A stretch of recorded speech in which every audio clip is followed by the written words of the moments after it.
The smoke alarm's piercing wail jolted Maya Davis awake from a deep sleep, confusion giving way to terror as the acrid scent of smoke filled her lungs. Her bedroom was bathed in an eerie orange glow that didn't come from the sunrise. Flames were visible through her window, not inside her small craftsman house, but engulfing the property next door. The heat was already intense enough to make her windows uncomfortably warm to the touch. Maya grabbed her phone with trembling hands and dialed 911, her voice breaking as she reported the fire raging next door to her home in the quiet Seattle neighborhood. "The fire department is already responding, madam," the dispatcher informed her. "Please evacuate your home immediately." Maya threw on a robe over her pajamas, stuffed her feet into the first shoes she could find, and raced to grab her purse and laptop. The smoke was getting thicker by the second. As she stumbled toward her front door, a thunderous crash from next door made her jump. The neighboring house, which had been vacant for months during renovations, had partially collapsed, sending a shower of embers dancing through the night sky. When she opened her front door, the heat hit her like a physical force. Flames were now licking at the side of her own home, the fire having jumped to her roof. With horror, Maya realized her escape route to the street was blocked by a fallen power line, sparking menacingly across her front path. She retreated back inside, panic rising in her chest. The back door, it was her only option now. Maya rushed through her home, the smoke growing thicker with each passing second. Her eyes stung and her lungs burned as she made her way to the kitchen and the back door beyond. Just as she reached for the handle, the window above her sink shattered inward, showering her with glass as flames surged through the new opening. She screamed and stumbled backward, a sharp pain shooting through her palm where a shard had sliced her skin. Trapped. She was trapped.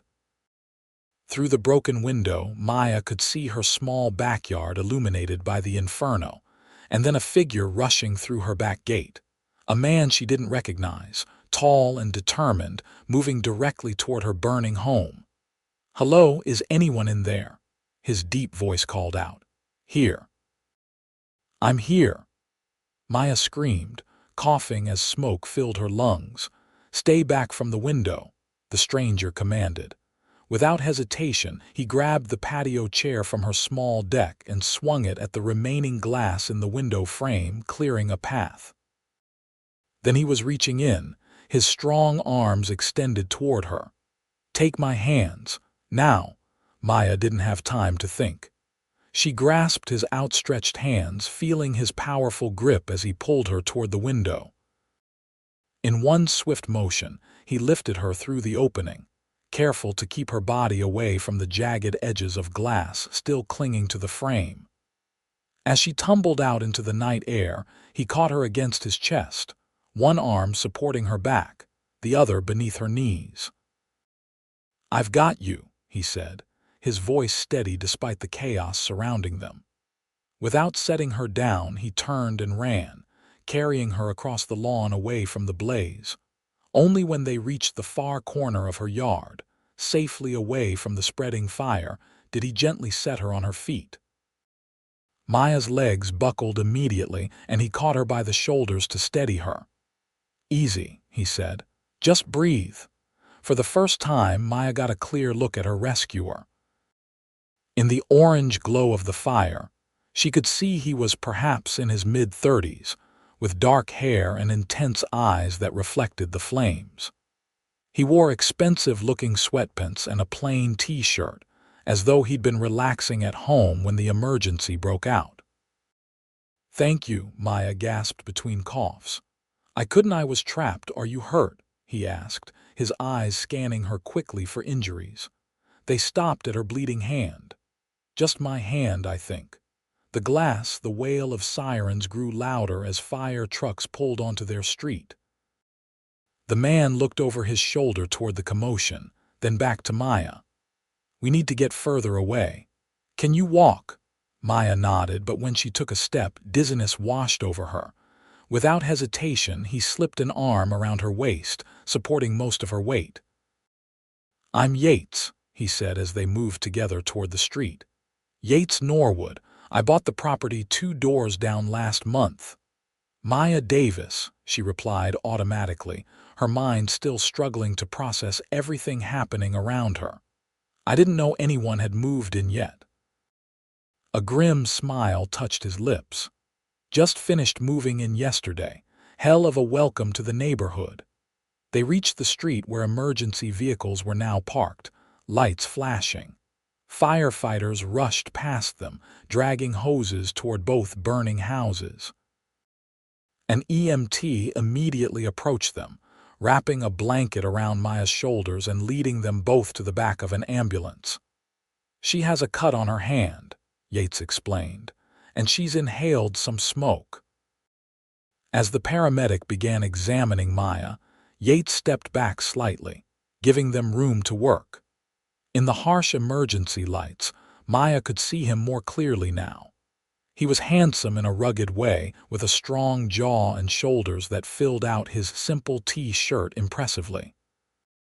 Despite having clearly just leapt out of bed himself, he had a commanding presence that seemed to radiate calm competence. "Sir, were you in one of the houses too?" another paramedic asked him. "No, I live 2 doors down," Yates replied.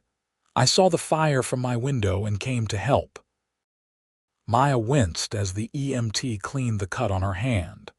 "He pulled me through my kitchen window," she said. "If he hadn't shown up when he did." She didn't need to finish the sentence. They all knew what would have happened. The paramedic bandaging Maya's hand looked up at Yates with newfound respect. "Quick thinking. Most people would have waited for us to arrive." Yates shrugged, uncomfortable with the praise. Anyone would have done the same, but Maya knew that wasn't true.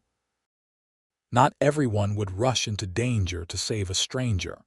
After the paramedic finished treating Maya's hand and checking her lungs, she was given the option of going to the hospital for further observation or signing a release form. Still feeling shaken but physically okay, she opted to stay, unable to tear herself away from watching firefighters battle to save what remained of her home. Yates remained by her side, a steady, reassuring presence in the chaos.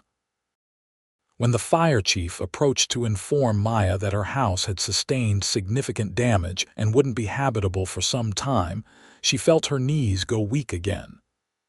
"You have somewhere to go?" the fire chief asked. "Family or friends in the area?"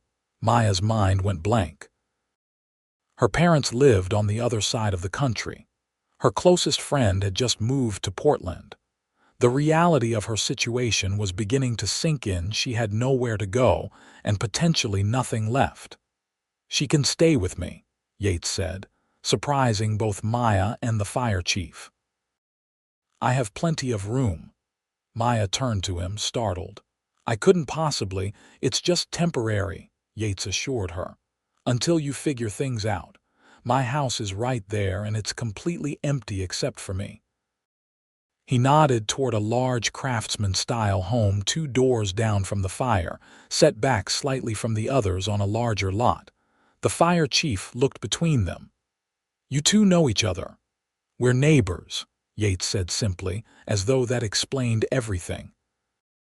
Maya hesitated, weighing her limited options.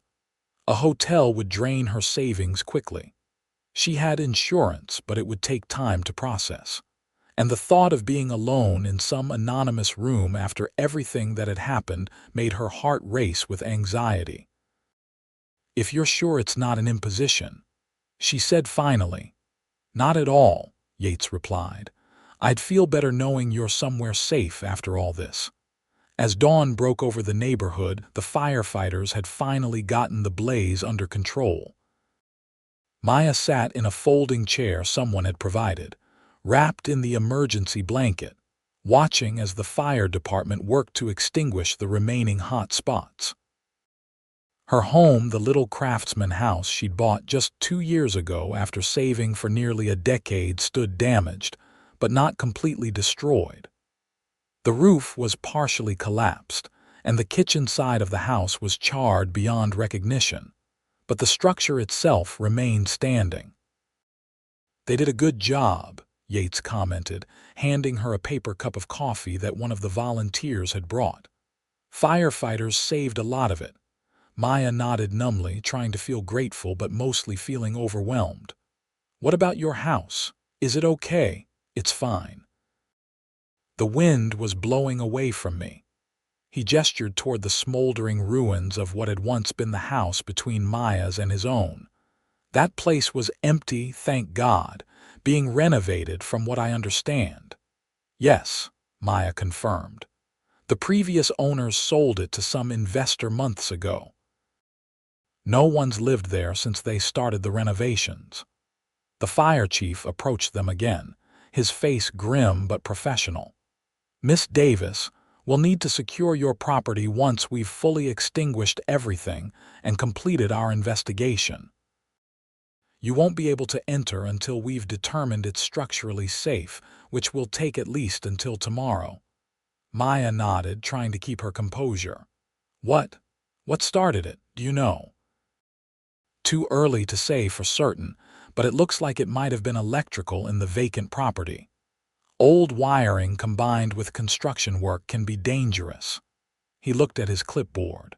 "You've made arrangements for somewhere to stay?" Before Maya could respond, Yates stepped forward slightly. "Yes, she's staying with me temporarily. I'm just 2 doors down." The chief nodded. "Good. We'll contact you when it's safe to return and assess your belongings. Do you have insurance?" "Yes," Maya replied, trying to remember where her policy documents were stored. In her home office, most likely, which from the outside appeared to be in one of the less damaged sections of the house. "You'll want to contact them as soon as possible," the chief advised. "They'll send an adjuster out once we've cleared the property." After providing her contact information and receiving instructions on next steps, Maya watched as the chief walked away to confer with other firefighters. The adrenaline that had kept her going was starting to fade, leaving exhaustion in its wake. She glanced down at her self-pajama pants, a hastily donned robe that now smelled of smoke, and mismatched shoes she'd grabbed in the dark. Everything she owned was potentially lost or damaged, and she was about to stay in the home of a man she'd met less than 3 hours ago. "You must think I'm crazy," Yates said suddenly, breaking into her thoughts. "What?" Maya looked up at him, confused. "Offering my home to a stranger. It probably seems odd." He ran a hand through his dark hair, a surprisingly vulnerable gesture from someone who had seemed so confident throughout the crisis. I couldn't imagine what you must be feeling, and the thought of you having nowhere to go after this seemed wrong." Maya felt a small smile tug at her lips despite everything. "I think running into a burning building to save a stranger was the crazy part. Offering a place to stay afterward seems almost reasonable by comparison."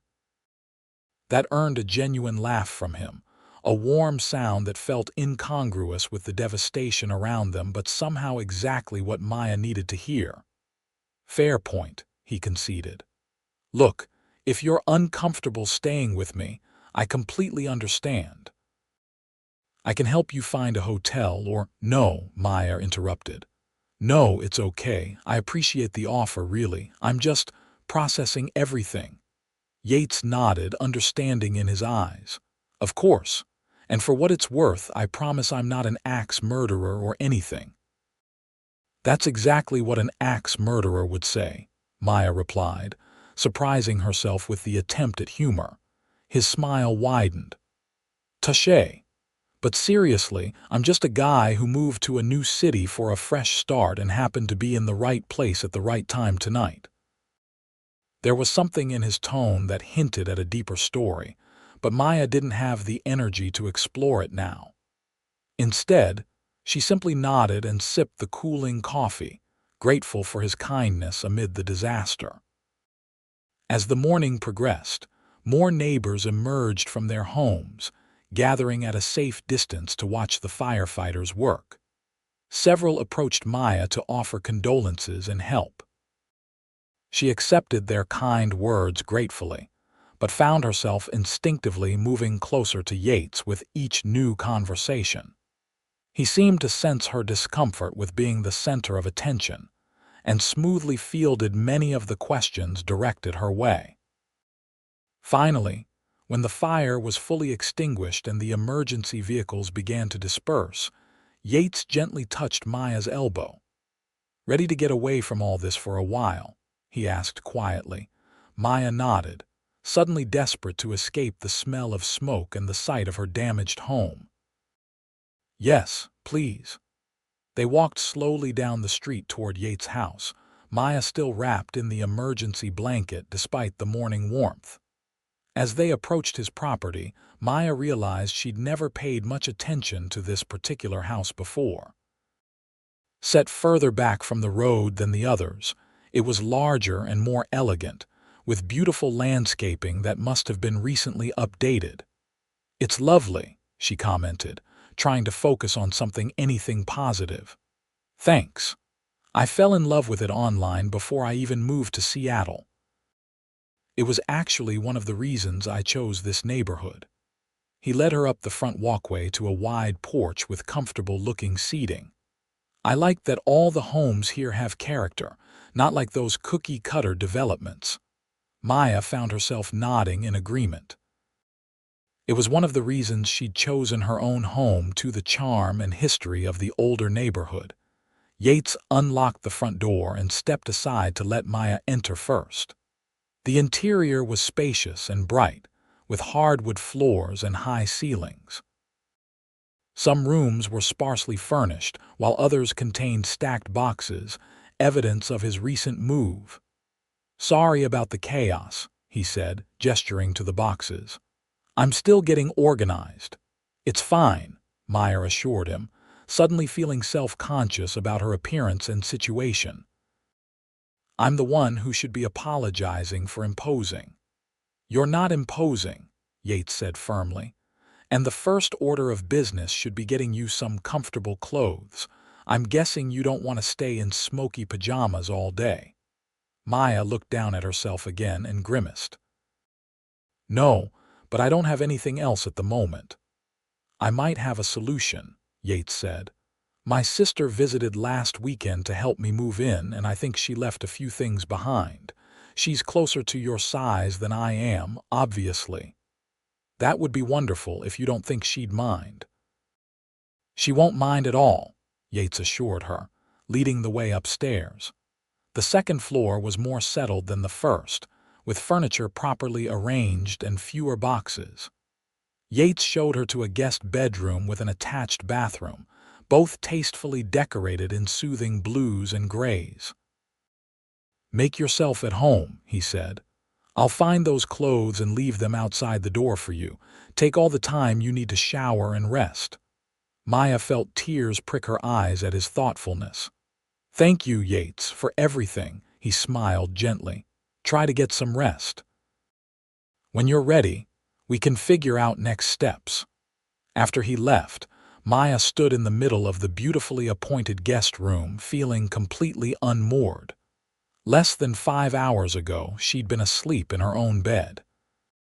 Now she was standing in a stranger's house, with nothing but the smoke-infused clothes on her back. She heard a soft knock and opened the door to find a neatly folded stack of women's clothes. Yoga pants, a t-shirt, socks, and a light cardigan. On top was a new toothbrush still in its packaging, along with travel-sized toiletries. "Thank you," she called out, though she wasn't sure if Yates could hear her. The hot shower was exactly what Maya needed, washing away the smoke and fear that had clung to her skin. As the water cascaded over her, the reality of what had happened finally hit her full force. She could have died. If Yates hadn't acted so quickly, she might have been trapped in that house as the fire spread. The tears came then, mingling with the shower spray as she sobbed for everything she'd lost and in gratitude for her life being spared. She allowed herself this moment of weakness before pulling herself together. She was alive, she had insurance, and she had a temporary place to stay. Many people faced worse circumstances every day. After drying off and changing into the borrowed clothes, which fit reasonably well, Maya felt more human again. She took a few deep breaths, combed her damp hair with her fingers, and prepared to face her new reality. Downstairs, she found Yates in the kitchen, preparing what looked like a late breakfast or early lunch. The smell of cooking eggs and toast made Maya realize how hungry she was. "Perfect timing," he said when he saw her. "I figured you could use some real food." "It smells amazing," Maya said, sliding onto a bar stool at the kitchen island. "I didn't realize how hungry I was." Yates set a plate in front of her: scrambled eggs, toast, and sliced fruit along with a fresh cup of coffee. Then he prepared a similar plate for himself and sat on the stool next to hers. "How are you feeling?" he asked. "Better after the shower," Maya admitted. "Still processing everything." Yates nodded. "That's completely understandable. You want to call your insurance company after breakfast. I have a home office you can use for privacy." "Thank you, yes." Maya took a bite of the eggs, which were perfectly cooked. "This is delicious, by the way. One of the few things I can make without burning down the kitchen," Yates said with a self-deprecating smile, then immediately looked horrified. "I'm so sorry, that was a terrible joke given the circumstances." But Maya found herself laughing, a surprised, genuine laugh that felt like a release. "It's okay. Gallows humor is sometimes the best medicine." Relief crossed Yates' face. "Still, I should probably think before I speak." "We're all allowed foot-in-mouth moments," Maya assured him, taking another bite of eggs. "So you mentioned you just moved to Seattle. Where from?" "New York," Yates replied. "I was there for about 15 years, but I was ready for a change." "That's quite a change. What brought you all the way to the West Coast?" A shadow crossed his face briefly. "A combination of things. Work flexibility, a desire for a different lifestyle, and some personal reasons." Maya sensed there was more to it but didn't push. After all, they just met, even if circumstances had created an unusual level of intimacy between them already. "What about you?" Yates asked, clearly redirecting the conversation. "Have you lived in Seattle long?" "Born and raised here, actually," Maya replied. "I bought my house 2 years ago after years of saving. It was a major milestone for me." Her voice caught on the last words as she remembered the condition of her home now. Yates reached out tentatively, briefly touching her forearm in a gesture of comfort before withdrawing his hand. "You'll rebuild," he said softly. "And until then, you have a place here for as long as you need." "That's incredibly generous, but I can't impose on you indefinitely," Maya protested. "You're not imposing," Yates said firmly. "Besides, I have entirely selfish motives. I've been in Seattle for a month and barely know anyone. Having a neighbor to talk to is a welcome change." Maya studied him, trying to reconcile the confident man who had pulled her from a burning building with this seemingly lonely new transplant. "What do you do for work?" she asked, realizing she knew almost nothing about him. "I run an investment firm," he replied, sipping his coffee. "Norwood Capital. We specialize in sustainable development projects, renewable energy, things like that." "Oh," Maya said, surprised. She'd expected something like firefighter or military, given his quick action and physical strength. "That sounds interesting." Yates shrugged. "It pays the bills." "What about you?" "I'm a children's book illustrator," Maya said. "I work from home, which is—" She trailed off, realizing the implications. "Well, I guess I'll need to figure that out now." "You're welcome to use my home office until you get back on your feet," Yates offered immediately. "It's fully set up with high-speed internet, and there's an extra monitor I'm not using." Maya was touched by his continued generosity but felt compelled to ask, "Why are you being so kind to someone you just met?" Yates considered the question seriously before answering. "Honestly, because someone did the same for me once when I needed it most, and I promised myself I'd pay it forward if I ever had the chance." He set down his coffee cup. "Plus, it's the right thing to do. Isn't that enough?" For the first time since the fire, Maya felt a genuine sense of hope. Maybe everything would be okay after all. After breakfast, Yates showed Maya to his home office, a well-appointed room with large windows overlooking the backyard. True to his word, it was fully equipped with everything she might need for work. "Take your time," he said. "I'll be downstairs if you need anything." Alone, Maya took a deep breath and began the process of piecing her life back together. First, she called her insurance company, explaining the situation and starting the claims process. They were reassuringly efficient, promising to send an adjuster as soon as the fire department declared the property safe to enter. Next, she contacted her clients to explain the situation and request short extensions on her current projects. To her relief, everyone was understanding and supportive. One client even offered to send an advance payment to help with immediate expenses. Finally, Maya called her parents in Florida. She tried to downplay the severity of the situation to avoid worrying them, but her mother quickly saw through the attempt. "We're booking flights right now," her mother insisted. "Mom, really, I'm okay," Maya said. "The house is damaged but not destroyed, and I have a safe place to stay." "With a man you just met." "Maya, that's not safe. He saved my life, Mom, and he's been nothing but kind and respectful." Maya found herself defending Yates with surprising conviction. "Besides, I'm a grown woman who can take care of herself." After more back and forth, they compromised her parents would wait a few days to see how things progressed before booking flights. Maya promised to call them daily with updates. When she finally emerged from the office several hours later, Maya found Yates in the living room, unpacking books and arranging them on built-in shelves. He looked up when she entered. "How did it go?" he asked. Maya sank onto the couch, suddenly exhausted. "As well as could be expected. Insurance is sending an adjuster tomorrow or the next day, depending on when the fire department clears the property. My clients were understanding about deadline extensions, and I talked my parents out of flying across the country immediately." "That's a productive few hours," Yates said, sitting down in an armchair across from her. "Are you sure you don't want your parents to come? I wouldn't want to prevent you from having family support." "It's not that," Maya explained.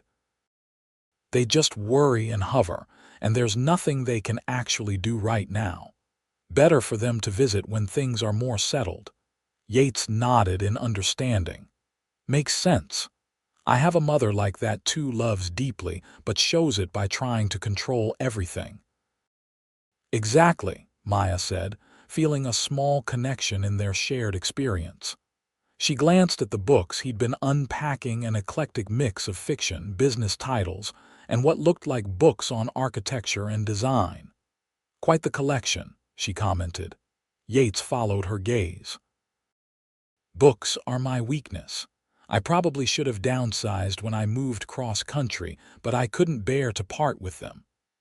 He picked up a well-worn copy of To Kill a Mockingbird from a nearby box.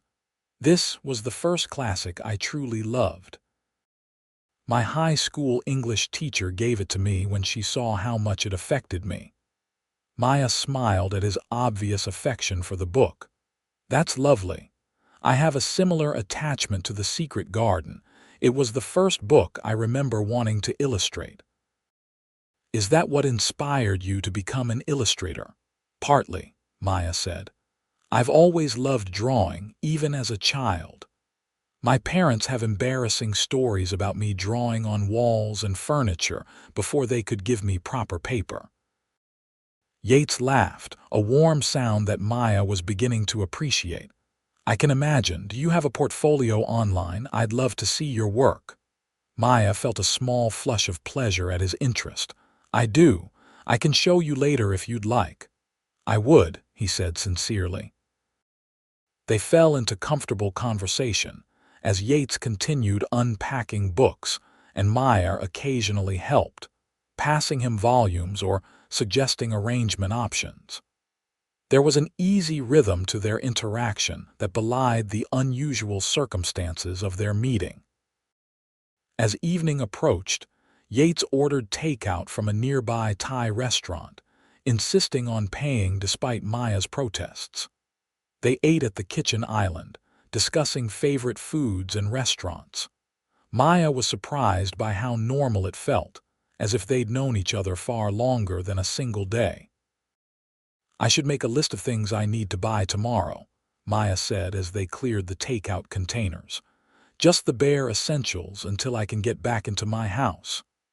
I'm happy to drive you wherever you need to go, Yates offered. I don't have any meetings tomorrow, so my schedule is flexible. You've already done so much, Maya protested. I can't keep taking advantage of your kindness. Yates leveled a serious look at her. Maya, you're not taking advantage of anything. I'm offering because I want to help. If our situations were reversed, wouldn't you do the same?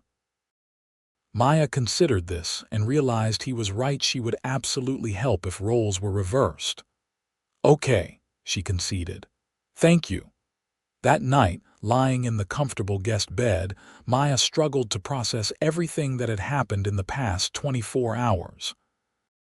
Her life had been completely upended, yet somehow she didn't feel as devastated as she might have expected.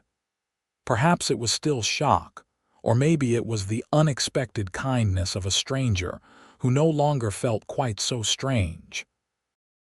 Whatever tomorrow would bring, Maya felt an unusual sense of calm knowing she wasn't facing it alone. The next morning, Maya woke to sunlight streaming through unfamiliar curtains. For a moment, she was disoriented, until the events of the previous day came rushing back. A soft knock at the door pulled her from her thoughts. Maya, are you awake? Yates called softly from the hallway. Yes, come in, she replied, sitting up and tucking her hair behind her ears. Yates opened the door but remained in the doorway, respectful of her space. He was dressed casually in jeans and a simple button-down shirt that somehow looked expensive despite its simplicity. I just got a call from the fire chief. They've cleared your property for a brief inspection if you want to go over and see what can be salvaged. Maya's heart leapt at the news. Yes, absolutely. When can we go? Whenever you're ready. I made coffee and there's some breakfast downstairs when you want it. Thank you. I'll be quick, Maya promised, already mentally preparing herself for what she might find at her damaged home. 20 minutes later, they were walking down the street toward Maya's house. In the clear light of morning, the extent of the damage was more visible than it had been during the chaos of the fire. The neighboring house where the fire had originated was completely destroyed, just a charred skeleton remaining. Maya's home had fared better, but the roof was partially collapsed, and the entire right side of the house was blackened by flames and water damage. The fire chief met them at the property line. Good morning, Miss Davis, Mr. Norwood. He nodded to each of them. I can allow you a brief inspection to retrieve essential items, but I must emphasize that parts of the structure are unstable. We'll need to limit your time inside to 15 minutes, and I'll need to accompany you for safety reasons. Maya nodded, steeling herself. I understand.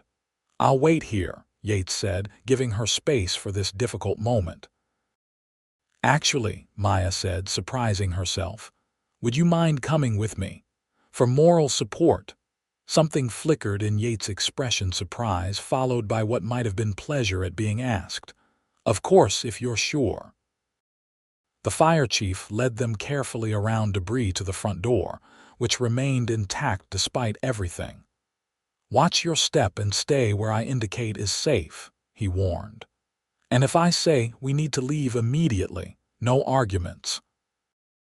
Inside, Maya was struck by the strange combination of familiar and foreign. This was her home with her furniture and possessions, yet everything was transformed by smoke damage, water stains, and the acrid smell of burning. The entry and living room were relatively intact, though everything was coated in a film of soot and smelled strongly of smoke. The kitchen and right side of the house sustained the most damage, the fire chief explained. "I wouldn't recommend entering those areas at all today." Maya nodded, moving carefully through the living room toward her home office, which thankfully appeared structurally sound. Yates followed a few steps behind, silent but supportive. In her office, Maya quickly gathered her external hard drives, portfolio materials, and the special pencils and inks she used for her illustrations. These were items that would be difficult or impossible to replace, and essential for her work. She placed everything in a bag the fire chief had provided. Next, they moved to her bedroom, where Maya collected some clothing that, while smelling of smoke, was otherwise undamaged. She also retrieved a small jewelry box containing pieces that had belonged to her grandmother. "5 more minutes," the fire chief warned. Maya nodded, moving to a small bookshelf where she kept her most treasured volumes. Among them was a well-worn copy of The Secret Garden that she'd mentioned to Yates the previous evening. She added it to her bag. As they were preparing to leave, Maya spotted a photo album on a shelf that had somehow escaped serious damage. She grabbed it impulsively, clutching it to her chest like a lifeline. "Time to go," the fire chief said firmly. Outside, Maya took a deep breath of fresh air, fighting back tears as she looked at the meager collection of possessions. She'd been able to salvage a tiny fraction of the life she'd built in that home. Yates stood beside her, a solid, reassuring presence. "You okay?" he asked quietly. Maya nodded, not trusting her voice. "It's the structure that suffered, not the memories," he said gently. "Those go with you." His words, simple but profound, broke through Maya's composure. A tear slipped down her cheek, followed by another. Without hesitation, Yates wrapped an arm around her shoulders, offering silent comfort as she cried for everything she'd lost. The fire chief approached after giving them a moment. "The insurance adjuster is scheduled for this afternoon. They'll do a more thorough assessment and help determine next steps for rehabilitation or rebuilding." "Thank you," Maya managed to say, "for everything your team did to save as much as you could." The chief nodded solemnly. "Just doing our job. You were lucky your neighbor acted so quickly." He glanced at Yates with respect. "Quick thinking saved both you and a lot of your property." After speaking with a few other officials and signing necessary paperwork, Maya and Yates began the walk back to his house, Maya carrying her bag of salvaged possessions. "Would you rather go shopping first or meet with the insurance adjuster this afternoon?" Yates asked as they walked. Maya considered the question. "Shopping first, I think. I'd like to have a few more of my own things before dealing with more paperwork and questions." "Makes sense," Yates agreed. "We can head out after you've had a chance to sort through what you've salvaged." Back at Yates' house, Maya spent some time in the guest room, carefully unpacking the items she'd retrieved. The clothing would need to be thoroughly cleaned to remove the smoke smell, but it was better than nothing. Her work materials seemed largely unaffected, protected by the cases and containers she kept them in. When she opened the photo album, a fresh wave of emotion hit her. Here were snapshots of her life birthdays, graduations, holidays with family, her proud moment standing in front of her house when she first bought it. So many memories captured in these pages. A knock at the door interrupted her thoughts. "Come in," she called, quickly wiping her eyes. Yates entered, carrying a cup of tea which he set on the nightstand. "I thought you might need this." His eyes fell on the open photo album. "Family pictures," Maya nodded, turning the album so he could see. "Various life moments." "This is when I graduated college," she said, pointing to a photo of herself in cap and gown, flanked by her beaming parents. "And this is when I bought my house." Yates sat beside her on the edge of the bed, looking at the photos with genuine interest. "Is that your mom? You look just like her." "Everyone says that," Maya said with a small smile. "I'm hoping I age as well as she has, too." They spent a few minutes looking through the album together, Maya sharing stories behind various photos. It was a strangely intimate activity to be doing with someone she'd known for barely 24 hours, yet it felt natural. "You have a beautiful family," Yates commented as she closed the album. "Thank you. What about your family? Are you close with them?" A shadow passed over Yates' face. "My parents divorced when I was young. My father remarried and started a new family. I have 2 half-siblings I barely know. My mother and sister are still in New York." He paused. "We're close, but it's complicated sometimes." Maya sensed there was more to the story but didn't press. "Family usually is complicated in my experience, even when you love each other." Yates smiled, seeming to appreciate her understanding. "Ready for that shopping trip? We can grab lunch while we're out." The next few hours were spent at a nearby shopping center, where Maya purchased essentials: underwear, several outfits, toiletries, and a new laptop since hers had been left behind in the fire. Yates was a patient shopping companion, offering opinions when asked, but mostly providing moral support and carrying bags. Over lunch at a casual cafe, Maya found herself relaxing for the first time since the fire. There was something about Yates' steady presence that made even this surreal situation feel manageable. "Thank you for today," she said as they finished their meals. "For everything, really. I don't know how I would have handled all this without your help." "You're stronger than you give yourself credit for," Yates replied. "You would have managed, but I'm glad I could help make it a little easier." Maya studied him, curiosity growing. "Can I ask you something personal?" Yates looked slightly wary but nodded. "Sure." "You mentioned yesterday that someone helped you once when you needed it. What happened, if you don't mind sharing?" Yates was quiet for a moment, turning his water glass slowly on the table. "It was after college," he said finally. "I had big plans, but things fell apart quickly. I lost my first job during a company downsizing. My apartment lease ended, and suddenly, I was facing homelessness with massive student debt and no prospects." Maya listened intently, surprised by the revelation. This successful man sitting across from her had once been on the brink of homelessness. "My former economics professor found out somehow," Yates continued. "He let me stay in his guest house rent-free for 6 months while I got back on my feet, introduced me to people in the industry, mentored me." He looked up at Maya. "He changed the course of my life with that act of kindness. I promised myself that if I ever had the opportunity to do something similar for someone else, I would." "That's amazing," Maya said softly. "Is that how you started in investment?" Yates nodded. "One of his contacts hired me as an analyst. I worked my way up, eventually started my own firm." A small, self-deprecating smile touched his lips. "It sounds like a neat little success story when I tell it that way, but it was years of hard work and plenty of mistakes along the way." "Still impressive," Maya said, "and explains a lot about your generosity now." "It's not generosity, it's just being human," Maya suggested when he paused. "Exactly." They shared a smile that felt like a deepening of their connection, an understanding that went beyond the unusual circumstances of their meeting. The afternoon was spent with the insurance adjuster at Maya's damaged home.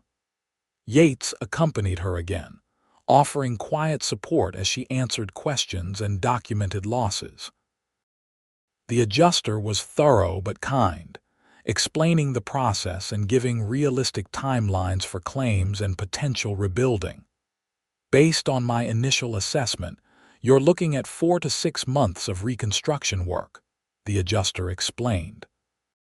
The structure is salvageable, but there's extensive damage to wiring, plumbing, and interior walls that will need to be addressed before it's habitable again. Maya's heart sank at the timeline so much longer than she'd hoped. I understand, she said, trying to maintain her composure.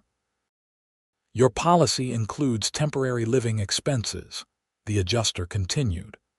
That will cover hotel costs or a short-term rental while repairs are being made.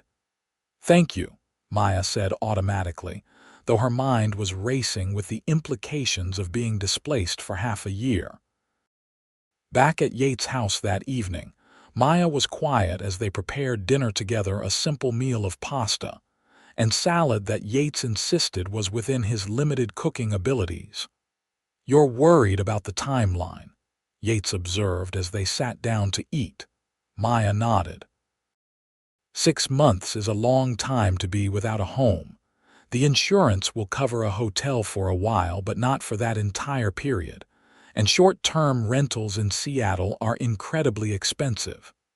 My offer stands, Yates said simply. You're welcome to stay here as long as you need to. Maya looked up, startled. Yates, that's incredibly generous, but I couldn't impose for months. Why not? He challenged.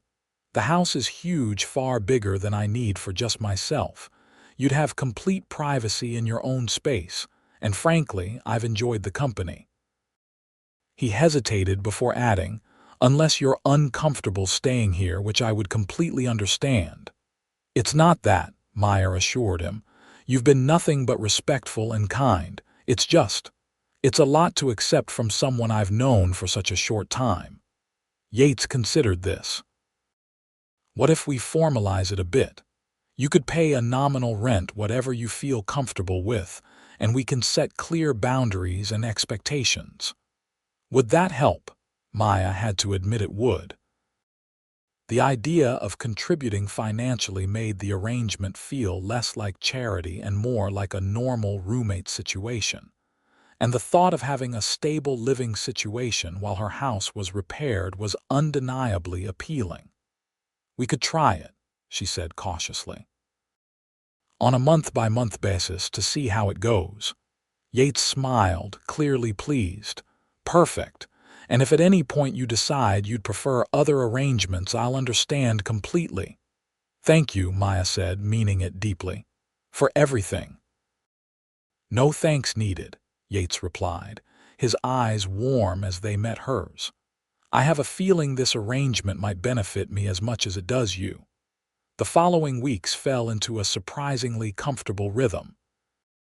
Maya set up a temporary workspace in Yates' home office, resuming her illustration projects while also dealing with insurance paperwork and meeting with contractors about the reconstruction of her home.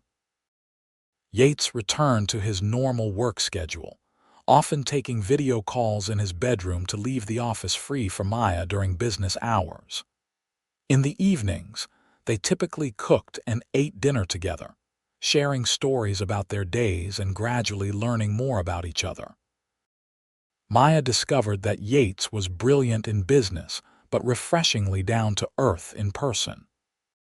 He had a dry sense of humor that often made her laugh unexpectedly, and a thoughtfulness that manifested in small, meaningful gestures like remembering how she took her coffee or finding a special brand of colored pencils she'd mentioned she missed. For his part, Yates seemed genuinely interested in Maya's work. He asked questions about her illustration process and proudly displayed one of her children's books on his coffee table, mentioning it to guests who visited.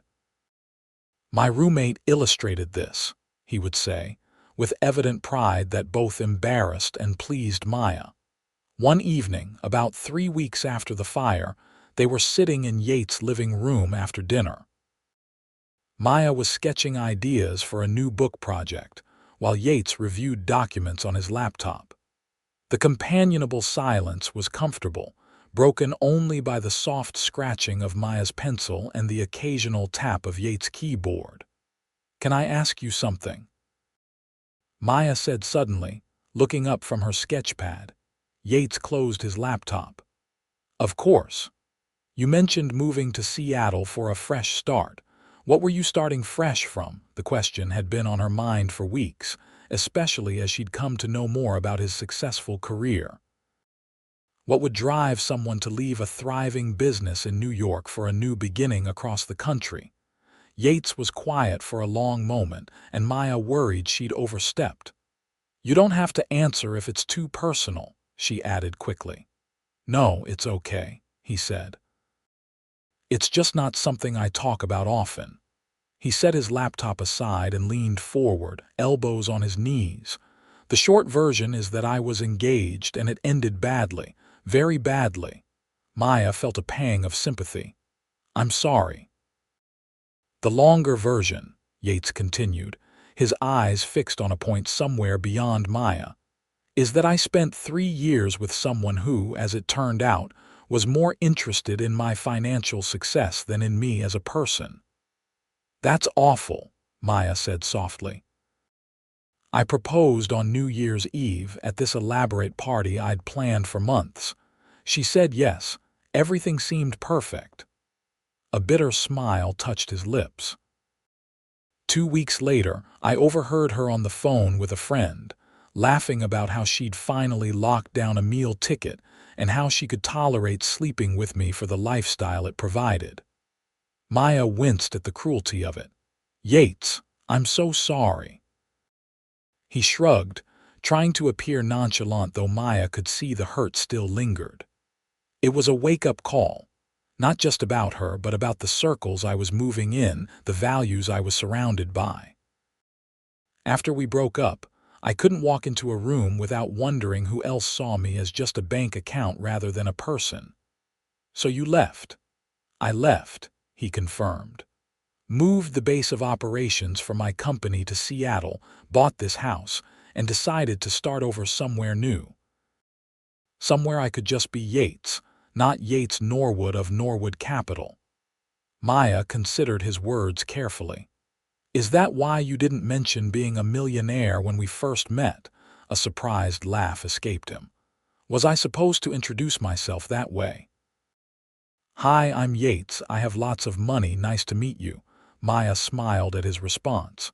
"No, of course not. It's just, you're clearly successful, but you've never flaunted it or even really mentioned it." "Because it's not who I am," Yates said simply. "It's just a resource I have access to.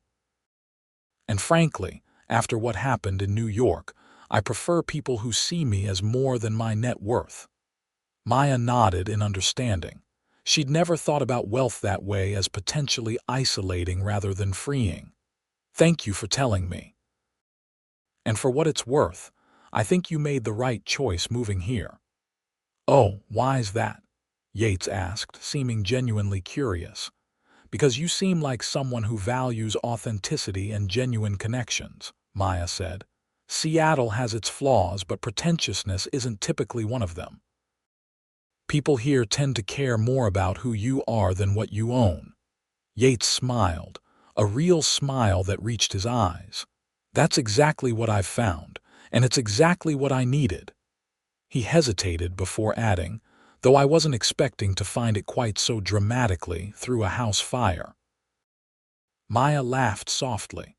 Life does have strange ways of bringing people together. The moment hung between them, weighted with something neither was quite ready to name. Maya felt a flutter in her chest as their eyes held for a beat longer than normal.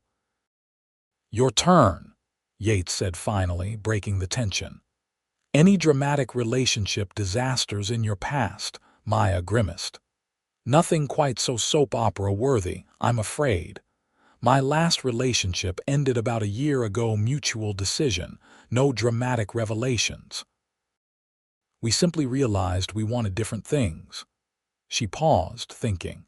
"Though I have had my share of bad first dates, There was the guy who spent our entire dinner talking about his ex.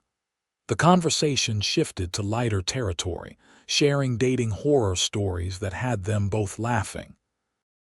By the time Maya headed up to bed that night, she realized something had changed between them, a deeper understanding, a new layer of trust, and perhaps something more. As weeks turned into months, Maya and Yates settled into a comfortable coexistence that increasingly felt like more than just a temporary arrangement. They developed routines and inside jokes, preferences and patterns that complemented each other surprisingly well. Maya learned that Yates was a morning person who religiously went for a run at dawn, regardless of Seattle's frequently rainy weather. He discovered that she was a night owl who did her best creative work after 10 p.m., often sketching until the early hours when inspiration struck. They found middle ground in their shared love of old movies, often spending Sunday afternoons watching classics on the large screen in Yates' living room. Maya introduced Yates to her favorite local restaurants and coffee shops, while he expanded her culinary horizons with takeout from upscale places he discovered. The reconstruction of Maya's house progressed steadily, with regular site visits to check on developments. Yates often accompanied her on these visits, offering practical advice about construction and design choices. His knowledge surprised Maya until he revealed he'd renovated several properties in New York as investments. "You should consider some updates while they're rebuilding anyway," he suggested during one visit, as they stood in what would eventually be Maya's kitchen again. "The insurance covers replacing what was here, but if you're willing to put in a bit extra, you could get exactly what you want instead of just replicating the old layout." Maya bit her lip, considering the financial implications. "I'd love to, but my budget is pretty tight with all the unexpected expenses." Yates nodded understandingly. "Just a thought. Though if cash flow is the issue rather than overall budget, I'd be happy to front the costs. You could repay me whenever the insurance settlement comes through." "That's generous, but no strings attached," Yates assured her. "Just a loan between friends." Friends. The word sat uncomfortably with Maya, though she couldn't exactly pinpoint why. Of course they were friends, they'd shared a home for months now, supported each other, laughed together. Yet sometimes, when their eyes met across the dinner table or their hands brushed while cooking together, she wondered if friends fully captured what was developing between them. "I'll think about it," Maya said finally. "Thank you for the offer." As they walked back to his car, Yates seemed lost in thought. "What are your plans once the house is finished?" he asked suddenly. The question caught Maya off guard. "Move back in, I suppose, get back to normal life." "Of course," Yates said quickly. "That makes sense." Something in his tone made Maya glance at him curiously. "Why do you ask?" "No reason," he said, a bit too casually. "Just wondering about the timeline." Maya felt a strange pang at the thought of moving out of Yates' home. She'd become accustomed to their shared meals, their comfortable evenings together, the sound of him moving about the house. The idea of returning to living alone suddenly seemed less appealing than it once had. That evening, as they prepared dinner together in Yates' kitchen, a choreographed dance they'd perfected over months of cohabitation, Maya found herself watching him more intently than usual. The way his hands moved confidently as he chopped vegetables. The small furrow between his brows when he concentrated. The warm timbre of his laugh when she made a joke, when had her feelings for him shifted from gratitude to friendship to. "Whatever this was now, you're quiet tonight," Yates observed as they sat down to eat. Maya smiled, trying to appear normal. "Just thinking about all the decisions I need to make for the house. Paint colors, fixture options, cabinet styles. It's a bit overwhelming." "I can help if you'd like," Yates offered. "I've been through enough renovations to know the pitfalls to avoid." That would be great, actually, though I've already taken advantage of your generosity far too much. Yates shook his head firmly. We've been over this, Maya. I'm helping because I want to, not out of obligation. I know, she acknowledged, and I appreciate it more than I can say. A comfortable silence fell between them as they ate. Maya found herself thinking about how natural this felt, sharing a meal, sharing a home, sharing their lives. The idea of it ending when her house was completed filled her with a strange melancholy. What if I took you up on the loan offer? She said suddenly. For the kitchen upgrades. Yates looked up, pleased surprise evident on his face. Really? Yes, but with conditions, Maya continued. I want a formal loan agreement with reasonable interest and a clear repayment timeline. That seems unnecessary between friends. Maya supplied when he hesitated. Maybe, but it would make me feel better about accepting your help. Yates studied her for a moment before nodding. If that's what you want, we can certainly draw up an agreement, though I was going to suggest zero interest. That's not how loans work, Maya countered with a small smile. Is when they're between people who care about each other, Yates said simply. The words hung in the air between them, loaded with potential meaning. Maya felt her heart rate quicken slightly. Besides, Yates continued, I have ulterior motives. If your kitchen turns out well, maybe you'll invite me over for dinner sometimes after you move back in. You'd be welcome anytime, Maya said softly. After everything you've done for me, my door will always be open to you, Yates. Something flickered in his eyes, a warmth, a longing perhaps before he glanced away. I'll hold you to that, he said lightly, but Maya sensed deeper emotions beneath the casual response. Later that night, unable to sleep, Maya wandered downstairs for a glass of water. She was surprised to find Yates also awake, sitting in the dimly lit living room with a glass of whiskey in hand, staring pensively out the window. Couldn't sleep either, she asked softly. He turned, offering a small smile. Too many thoughts tonight. Maya moved to sit beside him on the couch, drawing her legs up beneath her. Want to share any of them? Yates swirled the amber liquid in his glass before taking a small sip. Just thinking about how quickly life can change. 6 months ago, I was in a completely different place, literally and figuratively. Now here I am, in a new city, new home. He glanced at her. New friend.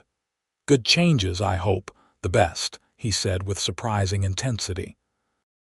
Coming to Seattle was the right decision, but I had no idea how right until the night of the fire. Maya's breath caught at the implication. You mean because helping me gave you a purpose here? Partly, Yates acknowledged. But mostly because meeting you has been the best part of this new chapter of my life. The confession, simple but profound, hung in the air between them. Maya felt her heart pounding in her chest as their eyes met in the dim light. Yates, she began, uncertain what she wanted to say but feeling the need to say something. You don't need to respond to that, he said quickly. I'm not expecting anything, I just wanted you to know. But Maya did need to respond, because the feelings that had been gradually taking root in her heart over these months demanded expression. Meeting you has changed my life too, she said softly. And not just because you saved me from the fire. Living here, getting to know you. It's made me happier than I've been in a long time. Yates set his glass down on the coffee table, his full attention now on Maya. I've been trying to be careful, he admitted. I didn't want you to feel pressured or uncomfortable, especially given the circumstances of how we met and your temporary living situation here. I appreciate that, Maya said, but I'm a grown woman capable of knowing my own mind and heart, and neither feels pressured or uncomfortable around you. A smile slowly spread across Yates' face, transforming his features with a joy that made Maya's breath catch. What does your heart feel then? He asked, his voice low and intimate in the quiet room, Instead of answering with words, Maya leaned forward and gently pressed her lips to his. The kiss was soft, tentative at first, a question being asked. Yates responded immediately, one hand coming up to cup her cheek as he returned the kiss with equal gentleness. When they pulled apart, Maya saw her own emotions reflected in Yates' eyes: wonder, happiness, and something deeper that was still developing between them. "I've wanted to do that for weeks," he confessed, his thumb gently stroking her cheekbone. "Why didn't you?" Maya asked. "I was afraid of ruining what we already had. Your friendship has become too important to risk." Maya smiled, understanding completely. "I felt the same way, but sometimes the risk is worth taking." Yates nodded, pulling her closer for another kiss, this one more confident than the first. Maya felt herself melting against him, all the tension and uncertainty of the past months dissolving in the warmth of his embrace. When they finally broke apart again, Maya rested her head against Yates' shoulder as his arm encircled her. They sat in comfortable silence for a while, both processing the shift in their relationship. "So what happens now?" Maya asked eventually. "Whatever we want," Yates replied. "There's no rush, no pressure. We can take this one day at a time and see where it leads." Maya nodded against his shoulder. "I'd like that." As the months passed, Maya and Yates' relationship deepened naturally, building on the foundation of friendship they'd already established. They began dating properly, going out to restaurants, attending concerts and gallery openings, exploring Seattle together as if both were new to the city. Maya's house reconstruction continued at a steady pace, with completion projected for early summer, about 7 months after the fire. With Yates' encouragement and financial assistance, she had indeed upgraded several elements, creating a home that would be even more beautiful and functional than before. In April, nearly 5 months after the fire, Maya's parents finally visited from Florida. She had been nervous about introducing them to Yates, particularly given the unusual circumstances of their meeting, and the fact that she was still living in his home, now as his girlfriend. Her worries proved unfounded. Yates charmed her parents with his genuine warmth and obvious affection for Maya. Her father was impressed by Yates' business acumen, while her mother was won over by the evident care he took with Maya's happiness and well-being. "He's quite a catch," her mother whispered during a moment alone. "And the way he looks at you like you're the most precious thing in the world." Maya blushed, but couldn't deny the observation. Yates had become increasingly open about his feelings as their relationship progressed, never hesitating to tell her how much she meant to him. The night before her parents returned to Florida, they all had dinner at an upscale restaurant overlooking Puget Sound. As they enjoyed dessert and coffee, Maya's father raised his glass in a toast. "To new beginnings," he said, "and to the young man who not only saved our daughter's life but has clearly made it better in every way." Yates, uncharacteristically emotional, thanked him sincerely. "Meeting Maya has been the greatest gift of my life," he said simply. "Even if it came through unfortunate circumstances." Later that night, as they lay together in Yates' bed, which had gradually become their shared bed over the past months, Maya traced patterns on his chest, thinking about her father's toast. "New beginnings," she murmured. "It's strange how sometimes the worst moments can lead to the best changes." Yates caught her hand, bringing it to his lips. "I think about that all the time, if not for that fire." He didn't finish the sentence, but he didn't need to. "We might never have met," Maya completed the thought. "Or at least not properly. We'd have just been neighbors who nodded politely when passing on the street." "A tragedy averted," Yates said with a smile, pulling her closer. As Maya's house neared completion in early June, almost 7 months after the fire, an unspoken tension began to develop between them. Neither wanted to be the first to broach the obvious question. Would Maya move back into her own home, or would they take the next step in their relationship? The answer came unexpectedly one evening as they toured the nearly finished reconstruction. The contractors had done excellent work, transforming the damaged structure into a beautiful, updated version of Maya's original home. The kitchen was particularly stunning, with the upgrades Yates had helped finance, creating a warm, inviting space perfect for cooking and entertaining. "It's beautiful," Maya said as they stood in the center of the empty house. "Better than before, in every way." "It really is," Yates agreed, but there was a note of something sadness perhaps in his voice. Maya turned to face him. "What's wrong?" Yates hesitated before responding. "Nothing's wrong. The house is perfect. You must be excited to move back in." "I am," Maya said carefully. But also, Yates prompted when she didn't continue. Maya took a deep breath. "But also, I've gotten used to waking up beside you every morning, to sharing coffee and meals and quiet evenings, to falling asleep in your arms." She looked around at the beautiful, empty house. "This is my house and I love it, but it doesn't feel like home anymore, not without you in it." The tension in Yates' expression melted away, replaced by something that looked remarkably like hope. "What are you saying, Maya?" "I'm saying I don't want to live apart from you," she said simply. "Whether that means I don't move back here, or you move in with me, or we find a new place together, I just know I want us to be together." Yates crossed the space between them in 2 strides, gathering her into his arms and kissing her with such passion that it left her breathless. When they finally broke apart, he rested his forehead against hers. "I've been driving myself crazy trying to figure out how to ask you to stay without making you feel pressured," he admitted. "I didn't want you to think I expected anything just because of everything that's happened." "I know," Maya said softly. "You've been considerate of my independence from the beginning. It's one of the things I love about you." Yates pulled back slightly, his eyes searching hers. "Say that again." "That I love your consideration," Maya asked innocently. "No, the other part," Yates said, a smile beginning to form.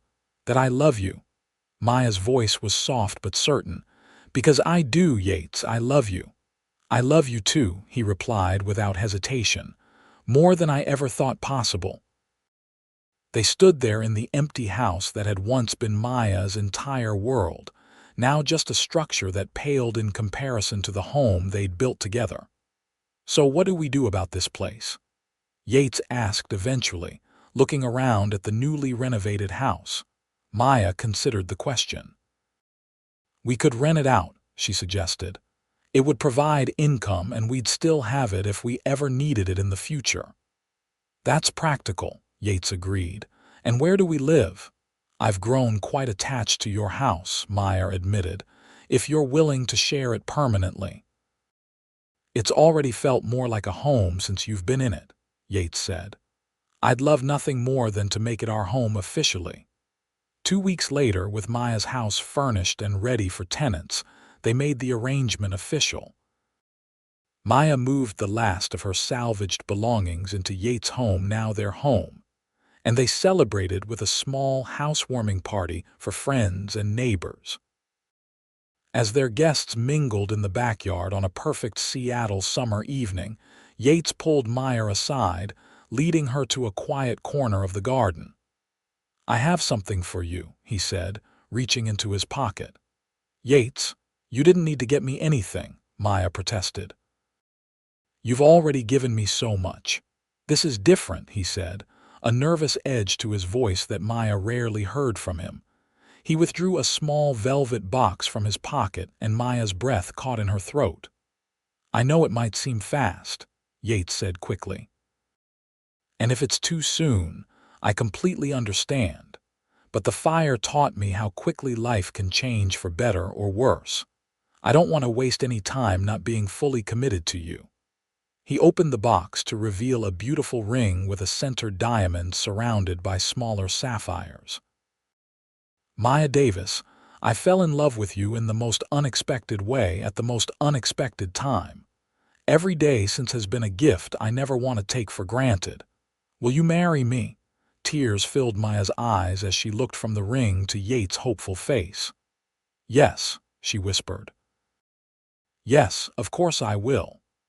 As Yates slipped the ring onto her finger and pulled her into a kiss, cheers erupted from the patio. They broke apart to see their friends and family watching, glasses raised in celebration. They were all in on it, Yates admitted with a grin. I couldn't resist having witnesses for this moment. Maya laughed through her tears, overwhelmed with joy. I thought this was supposed to be our housewarming party. It is, Yates said, his arms still around her waist, but now it's an engagement party too. As their friends surrounded them with congratulations and well wishes, Maya caught sight of a familiar face in the crowd, the fire chief who had been there the night of the blaze. Yates had insisted on inviting him to thank him properly for his department's work.